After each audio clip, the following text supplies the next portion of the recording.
వి gold trusted gold buyers తాకట్టులో ఉన్న బంగారాన్ని విడిపించి ఈ రోజు ఉన్న మార్కెట్ ధరకే కొనబడును.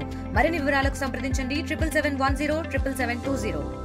అనుమానం పెనుభూతమైంది. గత కొంతకాలం క్రితం వివాహ బంధంతో ఒక్కటైనటువంటి ఆ జంట ఉపాధి నిమిత్తం భర్త గల్ఫ్ దేశాలకు వెళ్ళాడు. అయితే నువ్వు ఎవరితో మాట్లాడుతున్నావు అని మందలించినటువంటి నేపథ్యంలో ఆమె సెల్ఫీ సూసైడ్ చేసుకుని ఆత్మహత్య చేసుకుంది. దీనికి సంబంధించి ప్రస్తుతం మనం కరీంనగర్ జిల్లా శంకరపట్నం మండలం తాడికల్ గ్రామంలో ఉన్నాం. అమ్మిగల్ల శ్రావ్య 1997లో జన్మించింది. అప్పుడు ఎగ్జామ్ ఏర్పాటు చేశారు. 5వ తేదీ అంటే నిన్న ఆమె సెల్ఫీ సూసైడ్ చేసుకుని ఘటన విషాదం నెలకొంది. దీంతో భర్త హుటాహుట్న అక్కడి నుంచి వస్తున్నటువంటి పరిస్థితిని మనం గమనించవచ్చు. ఇప్పుడు నేను మీతో మాట్లాడింది అసలు ఫోన్లో ఎప్పుడు మాట్లాడింది? ఆమె ఇంత ఘాతకానికి పాల్పడుతుందని అనుకున్నారా? ఏం జరిగింది అసలు?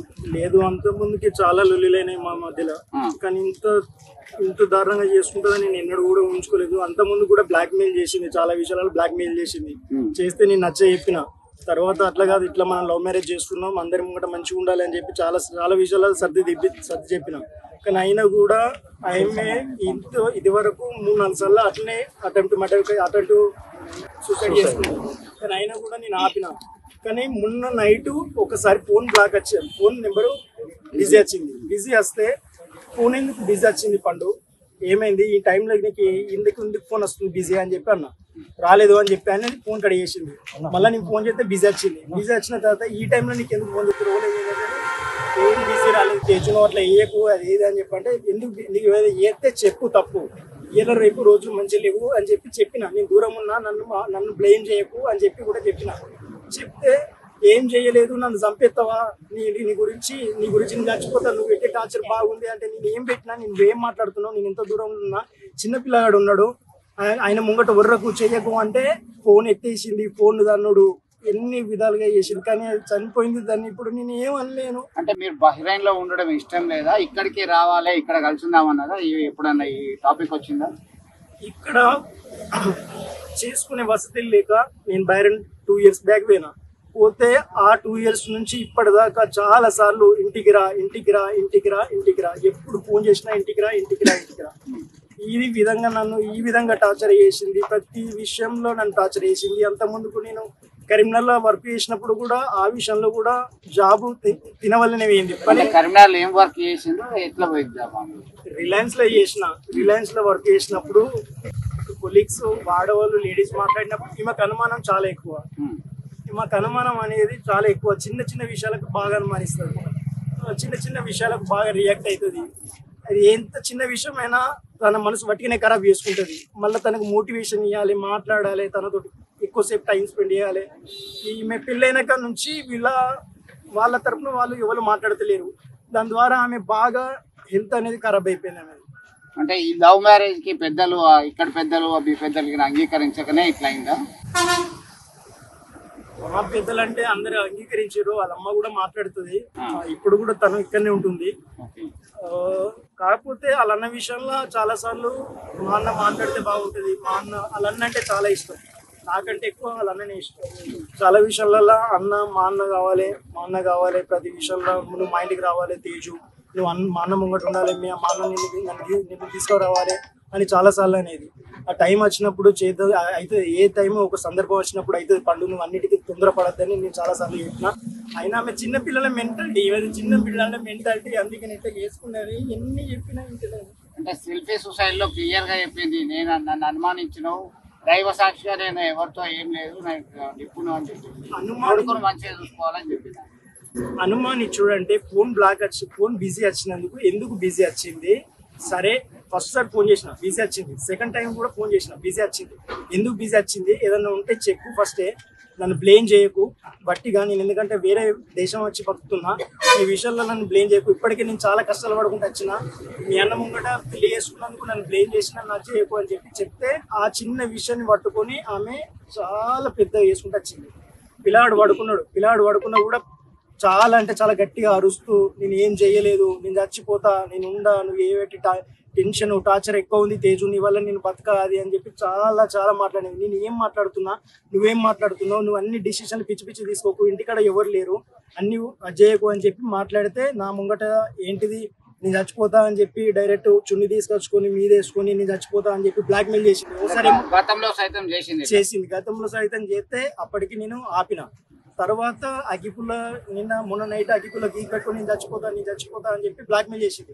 వీడియో కాల్లోనే బ్లాక్ మెయిల్ చేసింది. బ్లాక్ మెయిల్ చేస్తే ఉండు పండు ఆగు అని చెప్పి నచ్చ చెప్పిన. తర్వాత ఈమె ఏదో వీడియో విడుదల చేసి నాకు పెట్టిన తర్వాత నేను ఆ వీడియో చూద్దామంటే మనకు భయం అయింది. నేను చూడలేదు. ఒక 2 సెకండ్లు 3 సెకండ్లు చూసి నేను కడి చేసిన. నేను ఇప్పుడు మీరు చెప్పిన విషయం ఆ వీడియో తీసిన తర్వాత నేను ఫోన్ చేసి వాళ్ళ అమ్మకు ఫోన్ చేసిన. వాళ్ళ అమ్మ వాళ్ళ డాడీ యాక్సిడెంట్ అయ్యి కరీంనగర్ హాస్పిటల్లో జాయిన్ అయితే తీసుకెళ్ళారు. అత్తమ్మ పండు ఇలా చేస్తుంది, బ్లాక్ మెయిల్ చేస్తుంది, తన మెంటల్ హెల్త్ బాగాలేదు, నేను ఎన్నో రోజుల నుంచి చెప్తున్నా, తనని ఒకసారి హాస్పిటల్లో చూపించారు అని చెప్పి వాళ్ళ అమ్మ కూడా చాలా సార్లు చెప్పిన. ఈమెకు కూడా చెప్పిన హాస్పిటల్కి పోయి చూపించుకో, ఉండకు, అట్లా బిహేవియర్ చేయకు, నీకు తినకూడదు అయితే తిను, ప్రతి ఒక్కటి ఆమెకి నచ్చినట్టే బతికిన, ప్రతి ఒక్కటి ఆమె ఇక్కడ ఉంటా అంటే సరే ఇక్కడే ఉండు అని చెప్పన్న. ఆమె పైసలు కూడా నా అకౌంట్లో కూడా నేను నచ్చినక్కడ నుంచి నేను పోయినక్కడ నుంచి నా అకౌంట్లో కూడా ₹1 వేసుకోలేదు. తన అకౌంట్కే ప్రతి రూపాయి తన అకౌంట్కే సెండ్ చేసిన. నా దగ్గర చిట్టీలు కూడా ఉన్నాయి, ఎన్ని పంపించిన అనేది అన్ని చిట్టీలు కూడా ఉన్నాయి. తనకు నచ్చినట్టే బతుకు అని చెప్పన్నా, నీకు నచ్చినట్టే ఉండు అని చెప్పన్నా. కానీ తప్పు మాత్రం ఏది వేయద్దు, మనం లవ్ మ్యారేజ్ చేసుకున్నాం అని చెప్పి ప్రతి విషయంలో నేను అన్నిటికీ సమానం చెప్పుకుంటూ వచ్చినాను. మొత్తం మీద గతంలో సైతం పలుమార్లు ఆ ఫోన్లోనే గొడవ పడ్డారు. గతంలో 2-3 సార్లు ఆత్మహత్య చేసుకుంటా అని చెప్పేసి బెదిరించింది, అయినా నచ్చ చెప్పినా అని చెప్తున్నటువంటి పరిస్థితి. మొత్తం మీద ఆయన తన భార్య మరణానికి సంబంధించినటువంటి వార్త వినగానే ఇక్కడికి ఉటావుట్న వచ్చిండు బహ్రెయిన్ నుంచి. ఈ చిన్న అనుమానాలే ఇంతటి విషాదానికి దారితీస్తాయని అని చెప్పి ఆవేదనతో చెప్తున్నటువంటి పరిస్థితి. శ్రావ్య ధర్మతేజలు ప్రేమ వివాహంతో ఒక్కటయ్యారు గత 5 సంవత్సరాలుగా. అయితే ఈ ప్రేమ వివాహాన్ని పెద్దలు అంగీకరించారా లేదా అనేది పక్కన పడితే, ఆయన ఉపాధి నిమిత్తం ఒక కుమారుడు జన్మించగానే ఉపాధి నిమిత్తం బహ్రెయిన్ దేశం వెళ్ళారు. ఈ క్రమంలో ఫోన్లో కన్వర్జేషన్ జరుగుతుంది. మరి అనుమానమే పెనుభూతమైందా ఏంటో కారణం ఏంటో తెలియదు. కానీ మొత్తం మీద సెల్ఫీలు ఆమె చేస్తున్నటువంటి కామెంట్స్ కంటతడి పెట్టించే విధంగా ఉన్నాయి. స్థానికులు ఉన్నారు, స్థానిక నేత ఉన్నారు. ఏం జరిగింది అసలు ఈ శ్రావ్యకి సంబంధించి, ధర్మతేజకి సంబంధించి వివాహం ఎప్పుడు జరిగింది, ఎందుకు ఈ ఆత్మహత్య గల కారణం ఏంటనుకుంటున్నారు? 2020లో జనవరి 2 రోజు మ్యారేజ్ చేసుకున్నారు. స్థానికురాలు వాళ్ళ అమ్మ ఇక్కడ స్థానికురాలు మోయిన్పల్లిలో ఉండేది కొన్ని 2 సంవత్సరాలు 3 సంవత్సరాలుగా. అమ్మాయి తండ్రి అక్కడ జాబ్ చేస్తూ గుండెపోటుతో హఠాత్ మరణం చెందడం జరిగింది. టెలికాం డిపార్ట్మెంట్లో టెక్నీషియన్ గా పనిచేసేవాడు. జరిగిపోయిన తర్వాత అలా చదువులు కంప్లీషన్ కోసం ఒక 2 సంవత్సరాలు 3 సంవత్సరాలు అక్కడ ఉండడం జరిగింది. ఆ క్రమంలో అబ్బాయి కూడా సేమ్ క్లాసు, ఇద్దరు కలిసి ధర్మతేజ్ గొట్టే శ్రావ్య ఇద్దరు వివాహం చేసుకోవడం జరిగింది. వివాహం చేసుకున్న తర్వాత సపరేట్గా కాపురం పెట్టడం కూడా జరిగింది, మనకు తెలిసిన విషయం. ఆ క్రమంలో 2022లో బాబు పుట్టాడు. బాబు పుట్టిన తర్వాత ఆయన బహ్రాన్ దుబాయ్ వెళ్ళడం జరిగింది. వెళ్ళిన తర్వాత అక్కడ ఆమె ఒక్కతి ఉండలేక తల్లిగారు ఇల్లైన అమ్మమ్మ వాళ్ళ ఇంటికి వచ్చి ఉండడం జరుగుతుంది. గత 2.5 సంవత్సరాలుగా ఆమె ఇక్కడ ఉంటుంది. ఉండే క్రమంలో బాగానే ఉంటున్నారు, వాళ్ళు కూడా మనకు తెలియదు అబ్బాయి వాళ్ళు. అమ్మాయి కూడా బాగానే అందరితోటి కలిసిమెలిసి ఉండే, నాకు కూడా ఉపాధి నిమిత్తం డబ్బులు కూడా పంపిస్తా ఉన్నాడని చెప్పడం జరిగింది. ఈ క్రమంలో మొన్న వాళ్ళ తాతయ్యకి యాక్సిడెంట్ అవ్వడం వల్ల వాళ్ళ ఇంట్లో వాళ్ళ తల్లి, వాళ్ళ మామయ్య, వాళ్ళ అన్నయ్య, వాళ్ళకి సంబంధించిన బంధువులందరూ హాస్పిటల్లో ఉన్నారు. వాళ్ళ పెద్ద అక్కయ్య కూడా ఉంది. అక్కయ్య కూడా కొంచెం ఆమె కూడా ప్రెగ్నెన్సీ ఉండే, ఆమె కూడా డెలివరీ అవ్వడం వల్ల అందరూ అక్కడే ఉన్నారు. అమ్మాయి వాళ్ళ అమ్మమ్మ, వాళ్ళ బాబు ఇక్కడ ఉండడం జరిగింది. మొన్న 5th రోజు ఎర్లీ అవర్స్లో 1:30 సుమారు ప్రాంతంలో అమ్మాయి సెల్ఫీ వీడియోలో రికార్డ్ చేసుకొని భర్త కూడా పోస్ట్ పెట్టడం జరిగింది. ఆ పోస్ట్ ద్వారా ఆయన కూడా రెస్పాండ్ అయ్యి వాళ్ళ తల్లికి ఫోన్ చేసి, మీ అమ్మాయి ఫోన్ బిజీ ఉన్నది, మీ అమ్మాయి ఫోన్ ఎత్తలేదు, ఈ రాత్రి ఎవరితో మాట్లాడుతానని తల్లి కూడా చెప్పినట్టు మనకు వాళ్ళ అమ్మ చెప్పడం జరిగింది. ఈ క్రమంలో మేము పొద్దున మేమందరం ఎక్కడో అక్కడ పడుకున్నాం. మా ఇంటి పక్కనే సుమారు 7 o'clockకి ఈ కూరగాయల ఆమె వచ్చింది, పద్మ అనే ఆమె. అందరు కూరగాయలు తీసుకున్నారు. అమ్మాయిని తీసుకో అని ఇంటికి ముందు నుంచి పిలవడం ద్వారా వాళ్ళు వేడిపోయినమాట. వాళ్ళ అమ్మమ్మ ప్లస్ వాళ్ళ కొడుకు ఏడుస్తున్నారు. కిటికీలు ఆల్రెడీ క్లోజ్ అయి ఉన్నాయి, లోపల గడియ పెట్టింది. వాళ్ళ గడియ రాక వాళ్ళు ఏడుస్తున్నారు. ఏడిసే క్రమంలో ఈమె విని పిలవడం జరిగింది. పిలిచేదే మేము వెళ్ళి తలుపుని బ్రేక్ చేసి చూసేసరికి ఆ హ్యాంగింగ్ ఉంది. హ్యాంగింగ్లో ఉన్నాక ఇమీడియట్గా ఏమన్నా శ్వాస ఉన్నదన్నా మా తమ్ముడు చెప్పడం జరిగింది. చేస్తే అయితే దీన్ని కట్ చేద్దాం రాని గొడవలతో కోసేయడం జరిగింది. కోసేయడం ఆమెను తీసుకెళ్ళి ఆల్రెడీ ఆమె ఎప్పుడో రాత్రి పెట్టుకున్నట్టున్నది, చనిపోవడం జరిగింది. ఇప్పుడు ఎట్లా అయితే బాగుంటుంది? ఇప్పుడు ఈ ఘటనకు సంబంధించి వారు అన్యోన్యంగానే ఉన్నారు. అయితే ఈ మధ్య కాలంలో అంటే గల్ఫ్ దేశం వెళ్ళడం, ఆమె ఇక్కడ ఉండడం, దీంతో ఈ ఫోన్ సంభాషణకు సంబంధించిన గొడవలే కారణం అనుకోవచ్చు, అనుమానాలే కారణం అంతే. ఆ ఫోన్లో అమ్మాయి పెట్టిన మెసేజ్ ప్రకారం అయితే అమ్మాయి మాతో చెప్పలేదు, కానీ ఇంటర్నల్గా జరుగుతుంది అది. వాళ్ళ అమ్మ కూడా ఒకసారి 2 సార్లు చెప్పిందట. మాకు చెప్తే నా సమస్య పరిష్కరించుకునే వైపు ఆలోచించే వాళ్ళం, కానీ ఆమె చెప్పకపోవడం, హాస్పిటల్లో ఉండడం, ఇంట్లో ఎవరు లేకపోవడం, అమ్మాయికి కూడా కొంచెం బాధ అనిపించి, నేను మా తాతయ్య గురించి మాట్లాడుతూ ఉంటే అనుమానించి ఫోన్ ఎందుకు ఎత్తుకోలేవు, ఈజీ ఎందుకు వస్తుందని అనడం వల్ల అమ్మాయి మనస్తాపం చెంది ఆత్మహత్య చేసుకున్నాను మేము భావిస్తున్నాం. రైట్, చూశారు కదా, చిన్న అనుమానం పెనుభూతమై ఒక నిండు ప్రాణాన్ని బలి తీసుకుంది. ఆమె జీర్ణించుకోలేదు. ప్రేమించి పెళ్ళాడినటువంటి భర్తే తనని అనుమానించడం అనేది తట్టుకోలేకపోవడం వల్లే ఆమె సెల్ఫీ వీడియో ద్వారా ఆమె బాధ అంతా వెళ్ళగక్కింది, ఆవేదన అంతా వెళ్ళగక్కి మరి మంచిగా చూసుకో కుమారుణ్ణి అనుకుంటూ ఆత్మహత్య చేసుకున్నటువంటి ఘటన అయితే కలకలం రేపుతుంది. ఇప్పటికే పోలీసులు కేసు నమోదు చేశారు. పూర్తి సమాచారం తెలుసుకుంటున్నటువంటి పరిస్థితి అయితే గమనించవచ్చు. తనను భర్త అనుమానిస్తున్నారనే విషయాన్ని జీర్ణించుకోలేకపోయింది. దేవుని సాక్షిగా నేను ఎవరితో మాట్లాడట్లేదు, నా కుమారుణ్ణి మంచిగా చూసుకో అంటూ సెల్ఫీ సూసైడ్ చేసుకుంది. అది కాస్త వైరల్గా మారింది. ఈ ఘటన విషాదాన్ని నింపింది. ప్రస్తుతం శ్రావ్య సోదరులు ఉన్నారు. ఏం జరిగిందండి అసలు? మీ దృష్టికి ఎప్పుడు వచ్చింది? గొడవలు అయ్యాయా? మీ సోదరి భర్త గల్ఫ్ దేశాలకు వెళ్ళారు. ఎప్పుడు వివాహం అయింది? ఏం జరిగింది అసలు? 2020లో జరిగింది సార్ మ్యారేజ్. అప్పటి నుంచి మాకు అసలు యాక్చువల్ కాంటాక్ట్లో లేదు. నాకు తన కాంటాక్ట్లో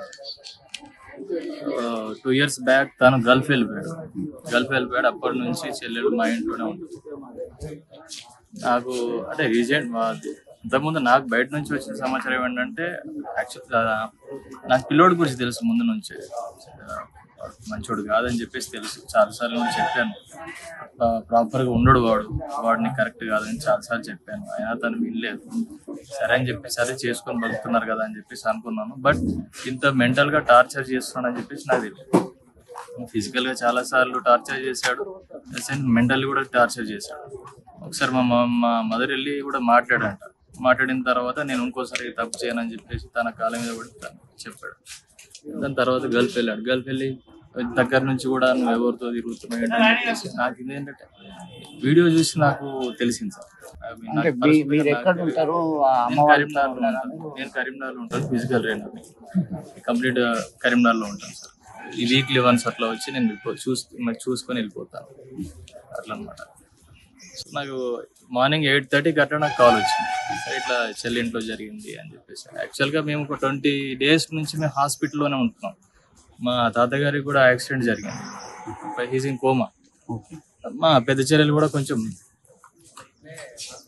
ప్రాపర్గా లేరు. కంప్లీట్ ఫ్యామిలీ కొలాప్స్ సిచ్యువేషన్ సడన్గా జరిగింది సార్. ఇప్పుడు దాన్ని ఎంత టార్చర్ పెట్టాడో ఆ వీడియోలో తెలుసు.